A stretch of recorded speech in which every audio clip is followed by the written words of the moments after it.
blue math. Blue math, blue.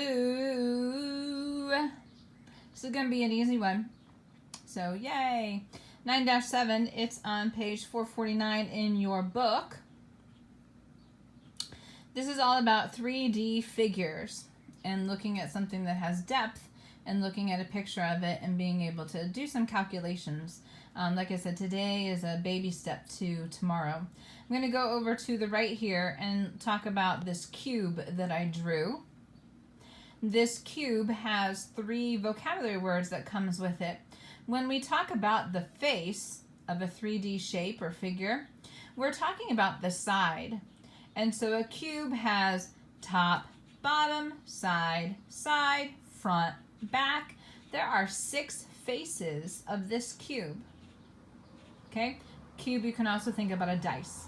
Okay? Or a die. 1, 2, 3, 4, 5, 6. It has 6 faces. A vertex is basically a corner. It's going to be at the point where 2 or more edges meet. Basically your corners. So as far as corners go, 1, 2, 3, 4, 5, 6, 7, 8. This cube has 8 corners. 4 on the top, 4 on the bottom. The third word is edge. The edge is, we might want to say the word side, but that's what we used for face. The edge is where 2 faces meet. Like the edge of a folded piece of paper, right? Okay, so let's count our edges. 1, 2 in the front, 3, 4 in the back. Well, let's do this a different way. Let's do 1, 2, 3, 4. There's 4 in the front, top, bottom, left, right. That means that there's 4 on the other side, right? And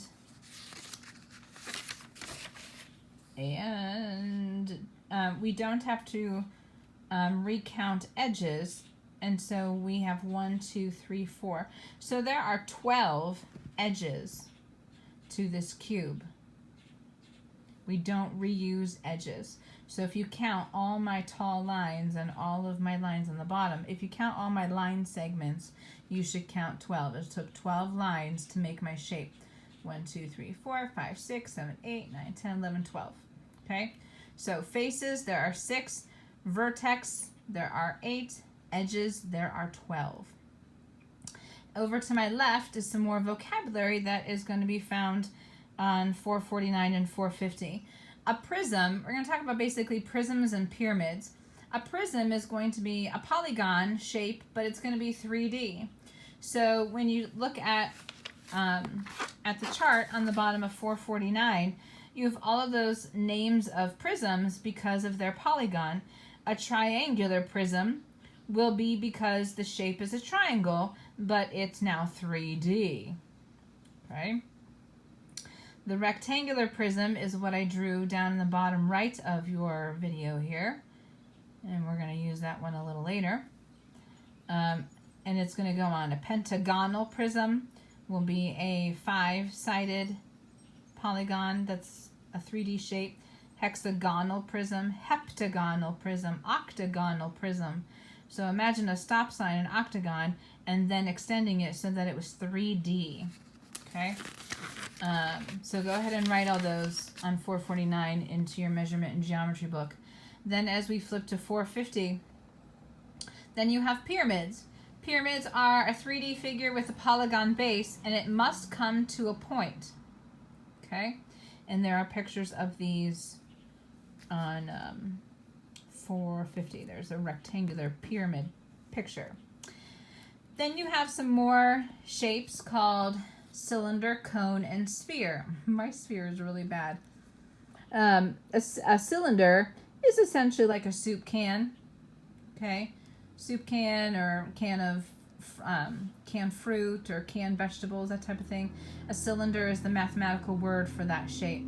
A cone, again, has a circular bottom, but it comes to a point. So that's the pyramid part. The sphere, its definition is that there is no base. A sphere is basically like a ball, a 3D shape. It's not a circle. No, no, no. It's a sphere, like a ball shape. It's 3D. As you look at your homework, practice 9-7, go ahead, if you don't have it, put me on pause and get it. you are simply going to, for the first 8, you are simply going to tell me the name of your figure. You can't put prism, okay? That's a no-no. You have to tell me how many sides that polygon has and then call it the rectangular prism or the triangular prism or the heptagonal prism or so on. So you have to count that. Now if your shape, like number 6 on your homework, if your shape comes to a point, that's a pyramid. And you have to name it by the base shape. So I'll help you out here. 6 has 5 sides on the base. 1, 2, 3, 4, 5. So 5 is called a pentagonal pyramid. Whew, it's hard to say. Number 10 is what I drew for you here. They just come out and say, you know, how many faces, edges, vertexes or vertices does a rectangular prism have? Well, I drew one out for you, okay? I drew one out for you. It'd be like a gift box, okay? Big gift box. So you can use my picture here to help you answer number 10. Or you can try drawing your own, okay? So you're doing all of them. You may either take a picture of your homework or you may answer the questions here because they're just words. Number 10 is numbers. You may have either one.